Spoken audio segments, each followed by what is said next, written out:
Hello friend, আজ আমি নিয়ে এসেছি তোমাদের জন্য মোগলাই চিকেন রেসিপি। তো এটা তৈরি করতে কিন্তু খুব বেশি ঝামেলা না, খুব সহজেই তোমরা এটা তৈরি করতে পারো। তো এটার জন্য ফার্স্ট আমি চিকেন নিয়ে নিয়েছি। চিকেনের পিসগুলো ভালো করে ধুয়ে তার ভেতরে গোলমরিচের গুঁড়ো, লবণ আর টক দই দিয়ে ভালো করে ম্যারিনেট করে রেখেছি আধা ঘন্টার জন্য। এটা কিন্তু ম্যারিনেট করে রাখলে তোমরা যতটা টাইম রাখতে পারবে ততটাই কিন্তু ভালো হবে খেতে এবং টেস্ট হবে। তো এটা আমি আধা ঘন্টার জন্য রেখে দিয়েছি এইভাবেই ম্যারিনেট করে। তারপরে দেখো যে পেঁয়াজ এইভাবে কিউব করে কেটে নিয়েছি। পেঁয়াজ, আদা, রসুন সমস্ত কিছু এখানে কেটে নিয়েছি, যে মশলাগুলো আমি এর ভেতরে দেব। এবার এগুলো আমি হালকা একটু ভেজে নেব, খুব বেশি কিন্তু ভাজবো না। পেঁয়াজ, রসুন, আদা, শুকনো লঙ্কা আর টমেটো এগুলো একটু করে ভেজে নেব। তো এগুলো ভেজে নিলে কিন্তু গ্রেভিটা খুব ভালো হয় আর একদম সুন্দর টেস্টি হয়, আর দেখতেও পুরো রেস্টুরেন্ট স্টাইলের কিন্তু হবে। তো মোগলাই চিকেন করার জন্য এই পদ্ধতিটা কিন্তু খুবই সুন্দর। তো তোমরা এই পদ্ধতিতে অবশ্যই ট্রাই করবে।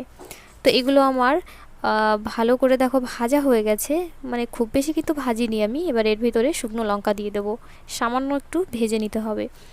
তো এগুলো ভেজে নামিয়ে নেব। আর এর ভেতরে আরও একটা উপকরণ দিতে হবে, সেটা হচ্ছে কাজু বাদাম। কিন্তু কাজু বাদামটা কিন্তু আমি ভেজে নেব না, ওটা আমি কাঁচাই পেস্ট করে দেব। তো আমার এগুলো ভাজা হয়ে গেছে, আমি তুলে নিয়েছি। তার ভেতরে কড়াইতে একটু তেল দিয়ে দিয়েছি। তেল দিয়ে এর ভেতরে আমি কিন্তু আলু দেব। তো সেই জন্য আমি আলুগুলো ভেজে নিচ্ছি। তো আলুগুলো যতক্ষণ আমার ভাজা হতে লাগুক ততক্ষণে আমি মশলাটা কমপ্লিট করে নিই।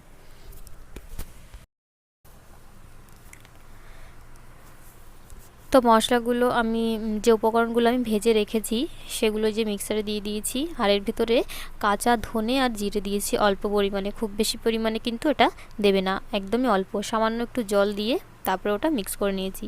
আর এই যে দেখো কাজু বাদাম পেস্ট, আর এটা হচ্ছে গ্রেভিটা যেটা আমি পেস্ট করলাম, এটা দিয়েই গ্রেভি হবে।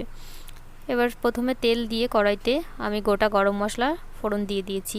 গরম মশলাগুলো গোটাই দেবে, বেটে কিন্তু দেবে না। আর তার ভেতরে পেঁয়াজ দিয়েছি কেটে। পেঁয়াজটা কিন্তু পরিমাণে অল্প দিতে হবে, খুব বেশি পেঁয়াজ এখানে দেওয়া যাবে না। পেঁয়াজটা একটু ভালো করে ভেজে নিতে হবে, একটু লাল লাল করে সুন্দর করে ভাজা হয়ে গেলেই এবার এর ভেতরে আমি আলুগুলো প্রথমে দিয়ে দিয়েছি। তারপরে যে চিকেনটা আমি ম্যারিনেট করে রেখেছিলাম সেটার ভেতরে দিয়ে দেব। দিয়ে একটু টাইম ভালো করে এটা কিন্তু কষিয়ে নেব আমি। চিকেনটা আমার একটু ভাজা হয়ে গেছে, একটু একটু ভেজে নিতে হবে, খুব বেশি ভাজবো না।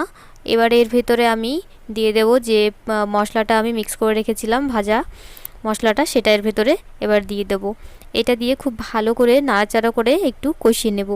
আর এর ভেতরে আমি অ্যাড করব পরিমাণ মতো লবণ আর একটু হলুদ।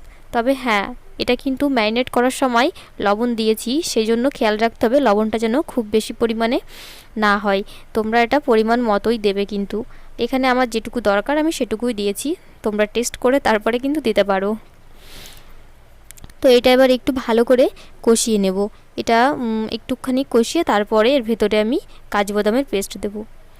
তো এটা দেখো একটু কষানো হয়ে গেছে, তেলটা একটু ছেড়ে ছেড়ে দিয়েছে, তখনই কিন্তু আমি কাজু বাদামের পেস্টটা দিয়ে দিয়েছি, একসঙ্গে কিন্তু দিইনি। এবার এটা দিয়ে একটু টাইম কষিয়ে নেব ভালো করে, তারপরে এর ভেতরে জলটা দিয়ে দেব।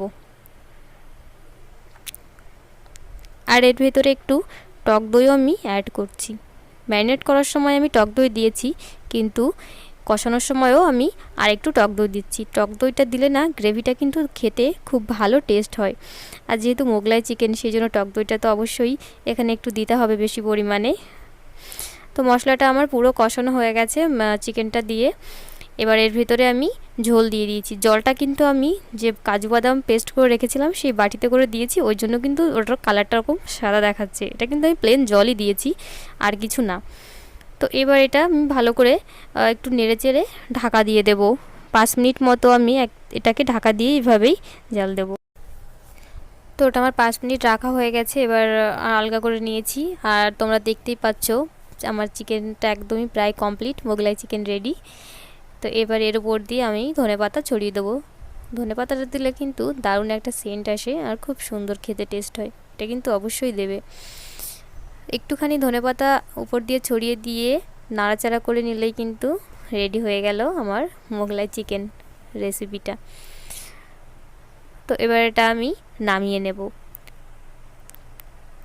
গ্রেভিটা না খুবই সুন্দর। এই পদ্ধতিতে মোগলাই চিকেন রান্না করে দেখো, দারুণ লাগবে খেতে। ভিডিওটি কেমন লাগলো অবশ্যই কিন্তু কমেন্ট করে জানাবে, আর ভালো লাগলে চ্যানেলটিকে সাবস্ক্রাইব করে পাশে থাকবে। দেখা হবে পরে একটা নতুন রেসিপি নিয়ে। ততক্ষণে টাটা সবাইকে।